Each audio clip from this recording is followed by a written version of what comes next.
Ella es directora de el Compromiso Nacional e Internacional en el Parque Victoria de Australia. Es probablemente la que ha viajado tanto, la que ha viajado más para venir hasta aquí.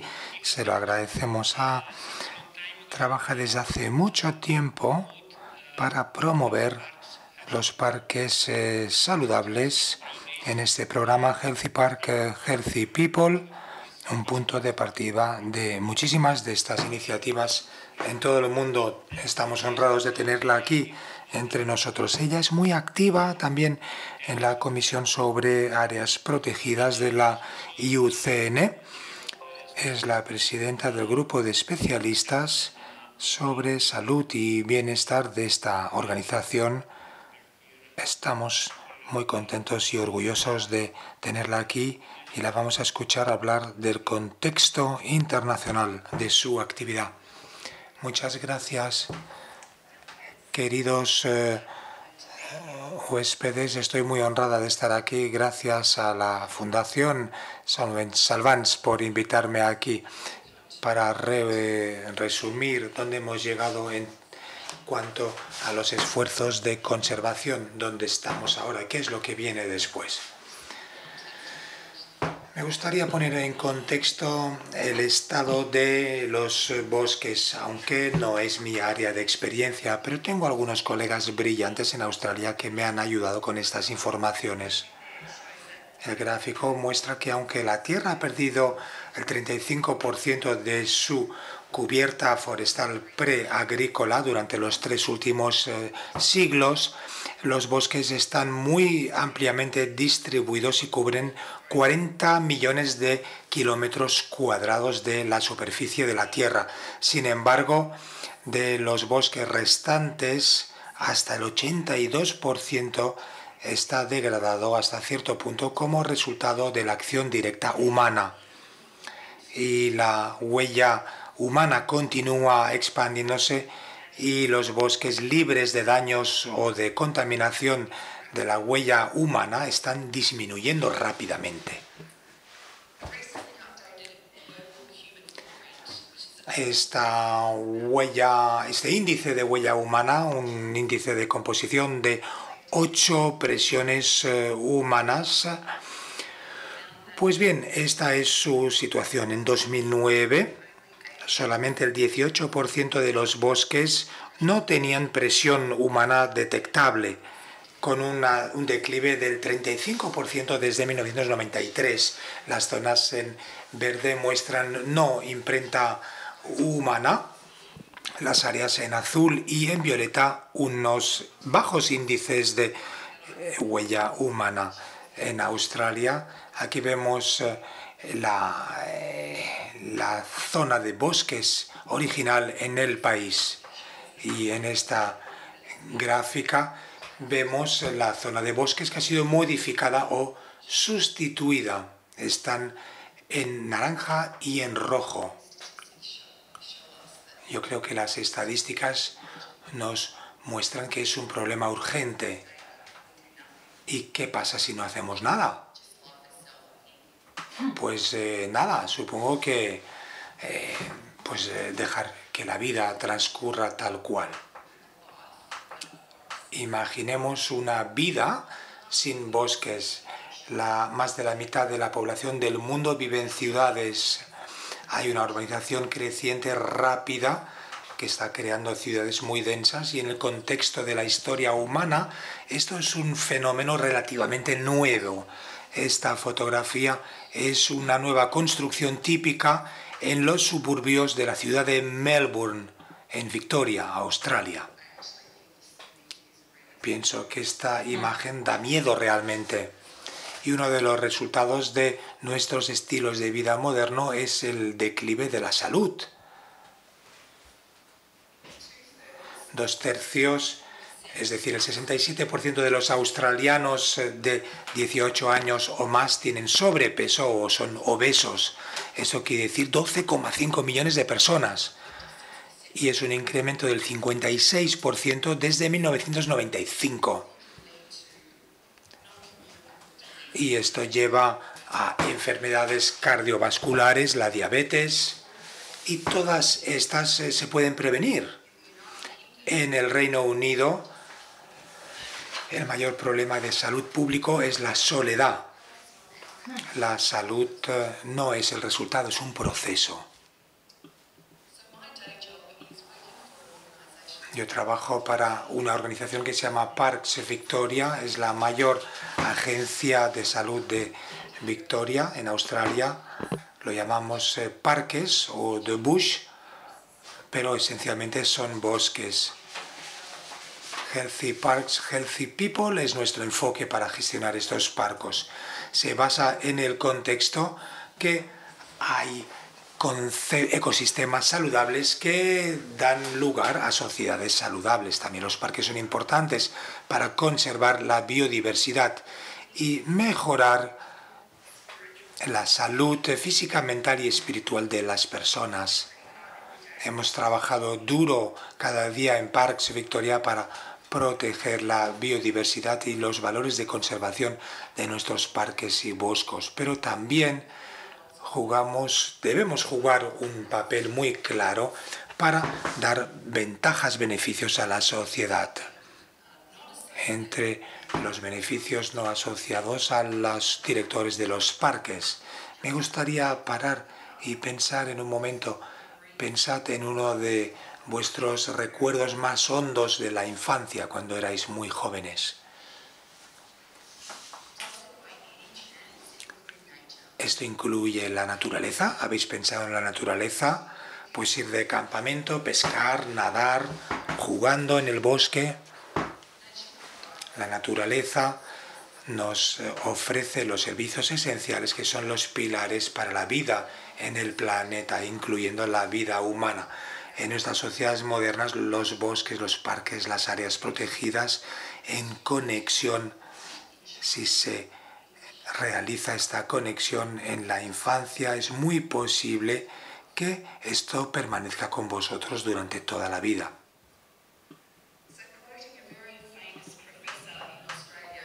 Un profesor muy conocido en Australia, Tim Flannery, dice que es inevitable que los parques saludables, la gente saludable y el planeta saludable vayan juntos. No podemos tener unos sin los otros.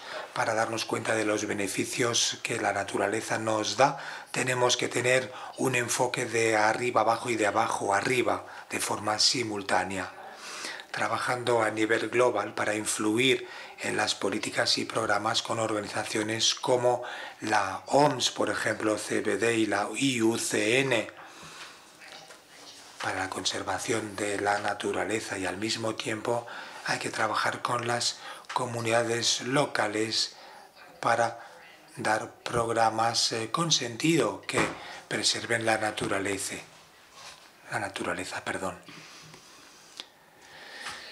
Es justo decir que el sector de la conservación, y en particular las ONGs y las agencias de gestión de los parques, han tomado el liderazgo con respecto a los beneficios de la naturaleza para la salud.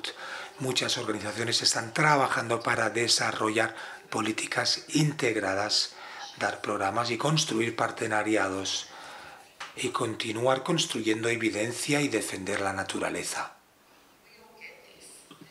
Todos tenemos esto, no hay ningún argumento, tenemos el acuerdo, tenemos investigación y evidencia y tenemos la política y los programas, pero siempre necesitamos más para ser activos.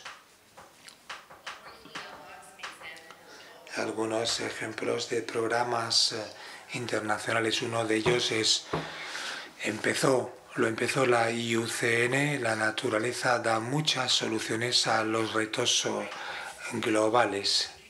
Se introdujo en 2013 en el programa global y se construyó a partir de los principios existentes y los marcos de trabajo, como el enfoque de ecosistema y diversidad, que tiene una importancia particular para la consecución de los objetivos de desarrollo sostenible, según los acuerdos de París del 2015.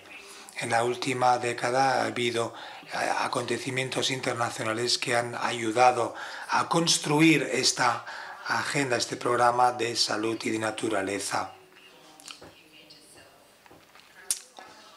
Me gustaría destacar algunos de estas herencias de estos programas.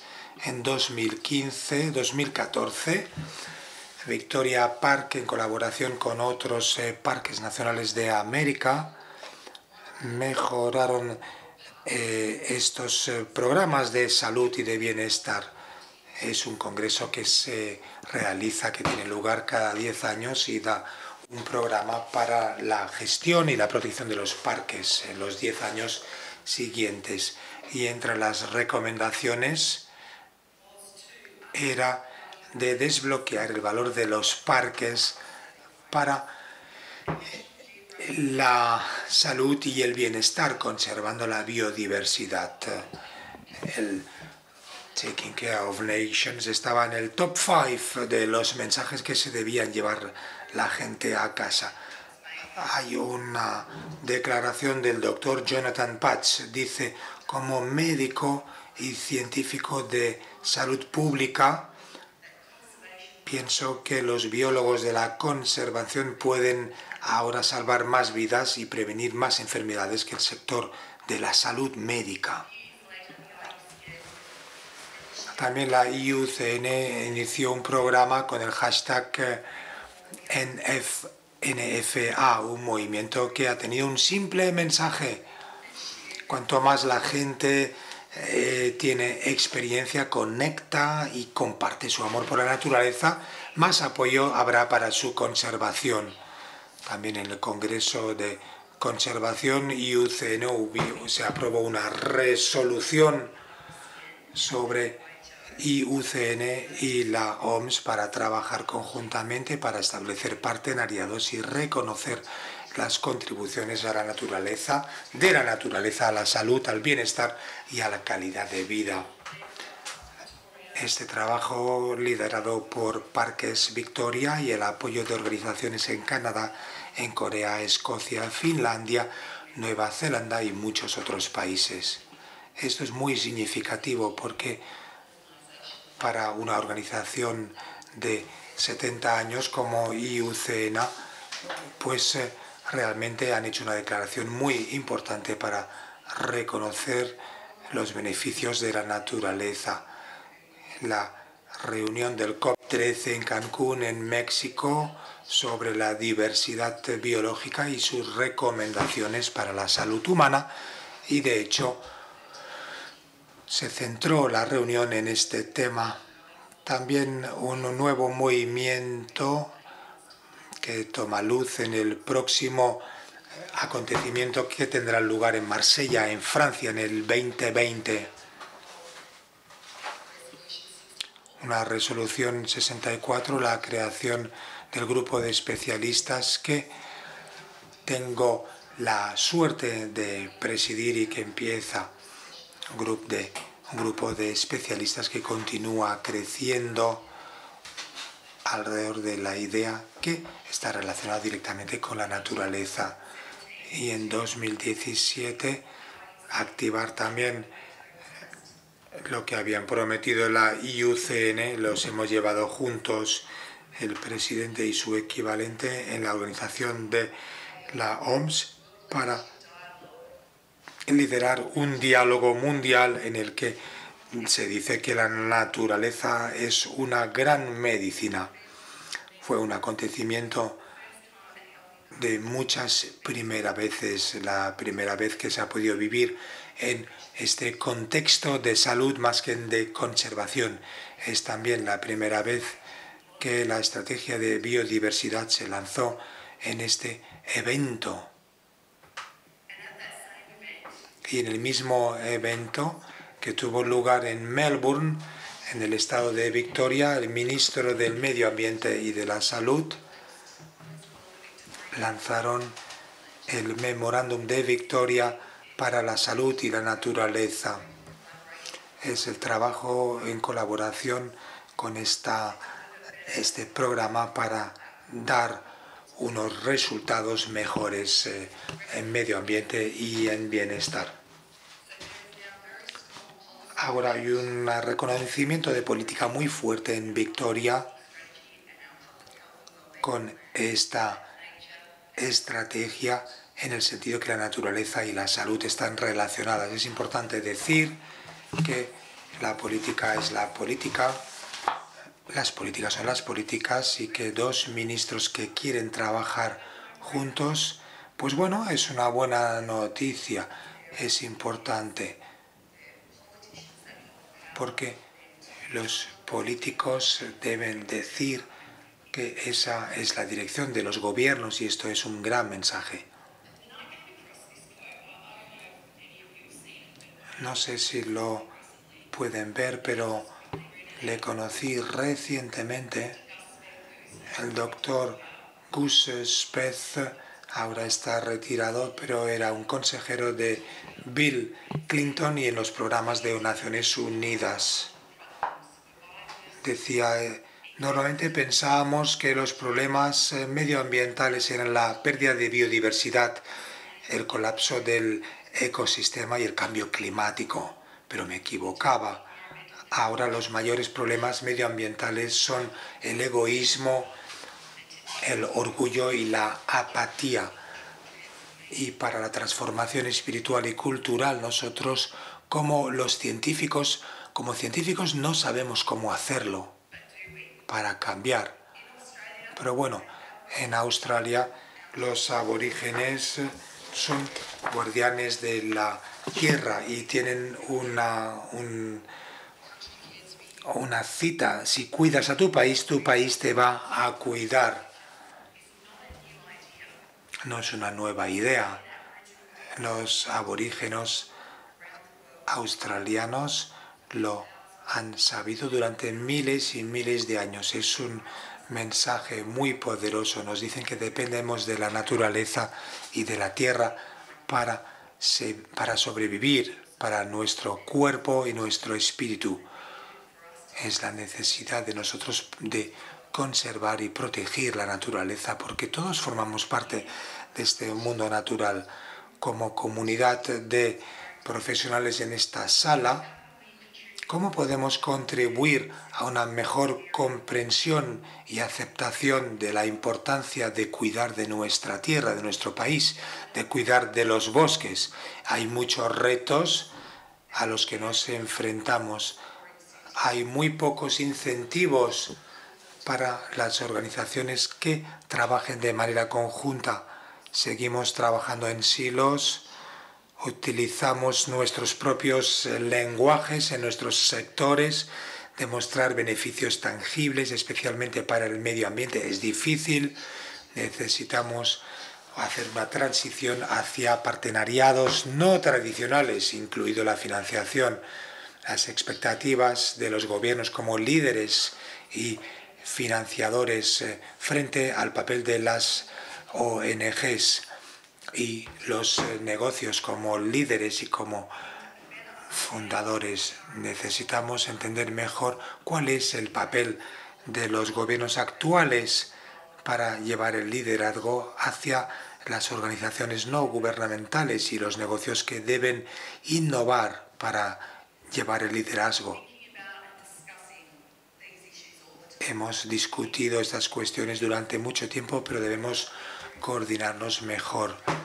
Pero hay mucho poder, mucha fuerza en esta sala. Pues saquemos el mayor provecho de esta fuerza que tenemos todos. Muchas gracias.